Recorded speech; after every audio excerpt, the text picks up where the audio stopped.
Good morning 12th class. अपना चल रहा था शॉर्ट कंपोजिशन चल रहा था। शॉर्ट कंपोजिशन का अंक भार 4 और शॉर्ट कंपोजिशन में नोटिस हो गया था और अभी चल रहा था एडवर्टाइजमेंट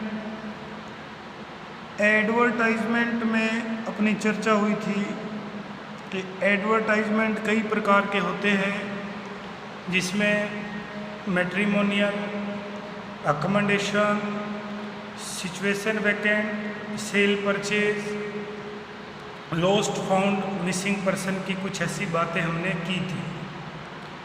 अब एडवर्टाइजमेंट में हम कर रहे थे सिचुएशन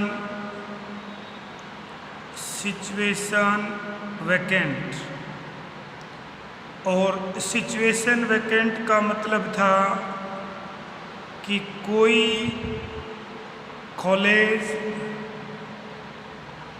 कोई स्कूल, कोई होटल, कोई कंपनी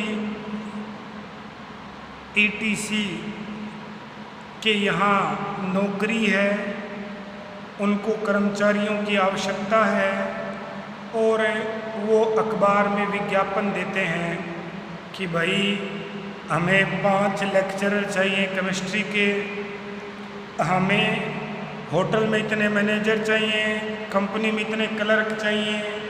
इसको कहते हैं सिचुएशन वैकेंट। एडवर्टाइजमेंट में एक बात याद रखना कि जितने भी एडवर्टाइजमेंट होंगे उनका सबका डबल पार्ट चलेगा। अब डबल पार्ट चलेगा मतलब ध्यान से देखिएगा। जैसे सिचुएशन वैकेंट में अभी ये सारी चीज़ें कह रही हैं कि आओ और नौकरी ले लो। ये सारी चीज़ें क्या कह रही हैं? आओ और नौकरी ले लो, हमारी ये शर्तें हैं। इसी प्रकार कई विद्यार्थी हैं, वो काबिल हैं, वो ग्रेजुएट हैं, वो पोस्ट ग्रेजुएट हैं, उन्होंने कंप्यूटर में डिप्लोमा किया है, वो MBBS हैं, अलग अलग डिग्रियां ले रखी हैं, लेकिन उनके पास नौकरी नहीं, तो वो भी अखबार में विज्ञापन दे सकते हैं कि मैं इतना पढ़ा लिखा हूँ, इस कंपनी में मैंने as a manager, as a clerk, as a teacher काम किया है, इतनी सैलरी मैं वहाँ लेता था और अभी मुझे काम की आवश्यकता है, वो नौकरी मैंने छोड़ दी, या अभी अभी मैंने पोस्ट ग्रेजुएशन किया है, मुझे नौकरी की आवश्यकता है। यानी इसमें खुद कंपनियां, स्कूल, कॉलेज कहती हैं कि आओ हमारे यहाँ नौकरी करो, और इसमें आप कहते हैं कि मुझे नौकरी पे रखो, मेरे अंदर काबिलियत है, मेरे अंदर क्षमता।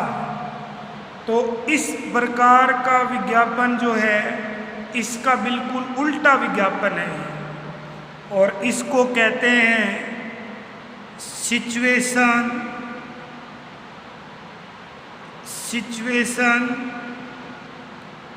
वांटेड। सिचुएशन वांटेड यानी आपको नौकरी चाहिए। जैसा मैंने कहा था कि एडवर्टाइजमेंट में दोनों चीज़ें बराबर चलेंगी। समझाता हूँ कैसे चलेंगी, देखना, ध्यान से सुनना। एडवर्टाइजमेंट का एक भाग है मैट्रिमोनियल। एडवर्टाइजमेंट का एक भाग है, क्या है? मैट्रिमोनियल यानी वैवाहिक। इसके भी 2 एडवर्टाइजमेंट चलेंगे।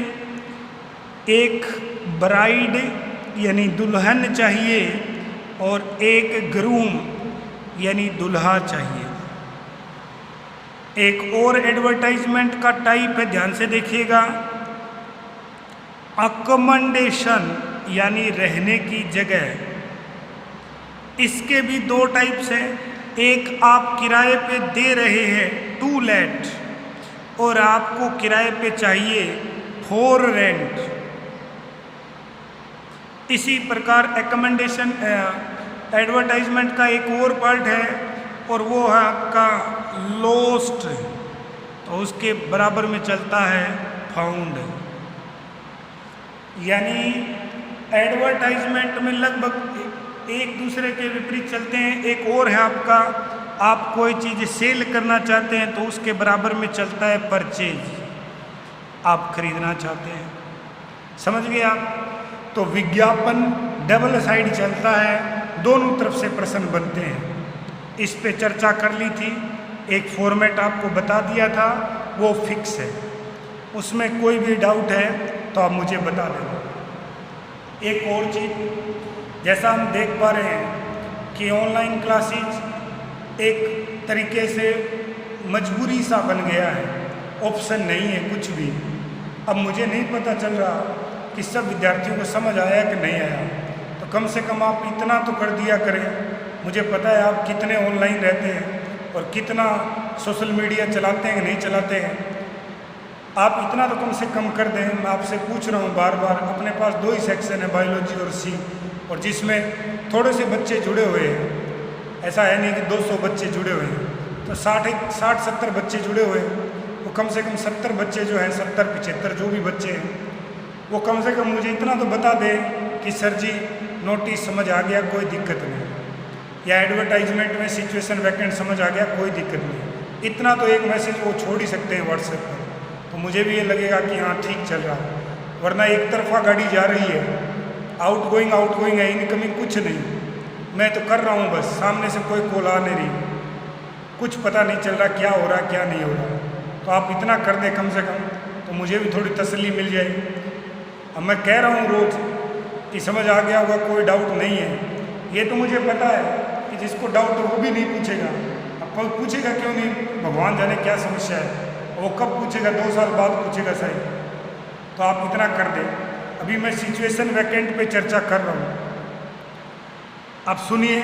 मैं ये नहीं कह रहा कि मैं ही श्रेष्ठ हूँ, मैं आपको ये बता रहा हूँ कि कंपोजिशन में जो मैं आपको करवा रहा हूँ, आप किसी भी कहीं भी स्कूल में किसी भी और विद्यार्थी से पूछ लेना, जो कहीं भी पढ़ता हो, कोई भी अध्यापक पढ़ाता हो उसको, आप पूछ लेना। पहले अपना देखना, फिर उसकी कॉपी देखना कि अपने में उसमें आपको कितना अंतर नज़र आएगा, वो अपने आप आपको महसूस हो जाएगा। क्योंकि मैं ये बात अच्छी तरीके से जानता हूँ कि कंपोजिशन 40 नंबर की है, विद्यार्थी को वो भी छोटा, उसकी समझ कम है, उसको 25 नंबर की दिख रही है, जबकि वास्तव में वो 40 नंबर की है। तो इसमें कोई गलती ना रहे आपसे, और इसमें याद करने वाली कोई बात होती नहीं है। जितना समझेंगे आप, जितना प्रैक्टिस करेंगे, उतना ही आप इस कंपोजिशन में पारंगत हो जाएंगे। उम्मीद करता हूँ आप मेरी इस बात को समझे होंगे और उस पर मनन भी करेंगे। चलिए अब मैं बताता हूँ सिचुएशन वांटेड का फिर प्रश्न कैसे होगा, और सिचुएशन वांटेड का फिर हम क्या करें। ठीक है जी, आप समझिएगा ध्यान से। सिचुएशन वांटेड का मैं आपको फॉर्मेट बता रहा हूँ। तो सबसे ऊपर तो आप लिख देंगे सिचुएशन वांटेड, ये सारा का सारा क्या रहेगा, कैपिटल लेटर में रहेगा, ये आप कर देंगे। फिर ये लाइन खींचनी है, हम सबको पता है। फिर ये इस तरह एक कॉलन बनाना है, वो हम सब जानते हैं। आपके पास स्केल रहेगा, पेंसिल रहेगी, तो आपकी लाइन एकदम सीधी बननी है। ठीक है जी। फिर हमें फिक्स कर दें, हम इतना फिक्स कर दें कि हमें बिल्कुल समझ आ जाए कि वो जो प्रश्न है केवल उस प्रश्न में आपको वो 1-2 वर्ड है वो चेंज करने पड़ेंगे। तो जब आप इसका उत्तर लिखें तो सबसे पहले मैं रिक्त स्थान दे रहा हूँ। जैसे सिचुएशन वैकेंट के पहले रिक्त स्थान में हम क्या लिख रहे थे, बताना ज़रा वीडियो पॉज करके। हम लिख रहे थे कंपनी या स्कूल संस्था का नाम। तो यहाँ क्या लिखना है, एक तो आर्टिकल लगाना आपको ए या AN, ये मैं बता दूंगा, ए कहाँ लगेगा, AN कहाँ लगेगा। और आगे लिखना है डिग्री का नाम। डिग्री का नाम, डिग्री क्या होती है? BA, BSc, MA, MSc, MCom, BCom, ये सारी चीज़ क्या होती है? डिग्री, वो लिखनी है। फिर आगे क्या करना है आपको? आगे लिखना है पास्ड आउट कैंडिडेट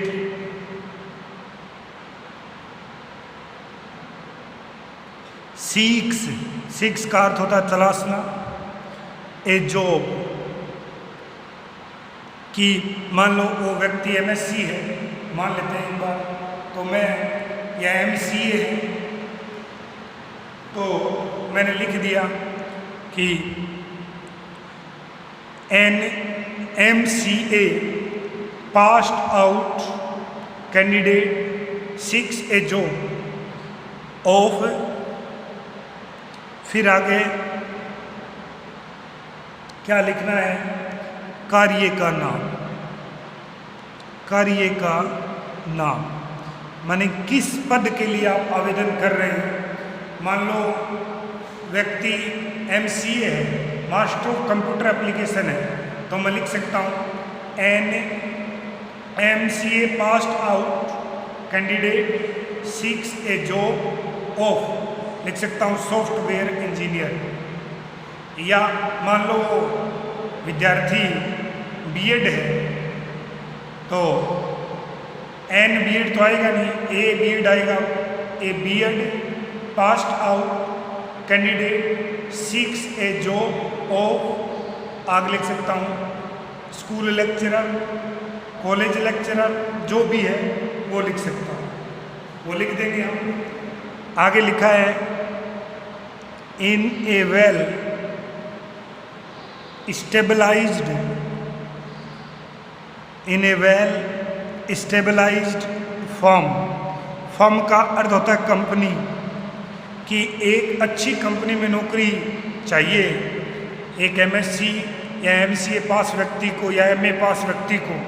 यानी आप वही कंपनी आपको बुलाए जो क्या हो, वेल स्टेबलाइज्ड हो, जिसकी अच्छी इनकम हो, कंपनी का अच्छा नाम हो। ठीक है जी।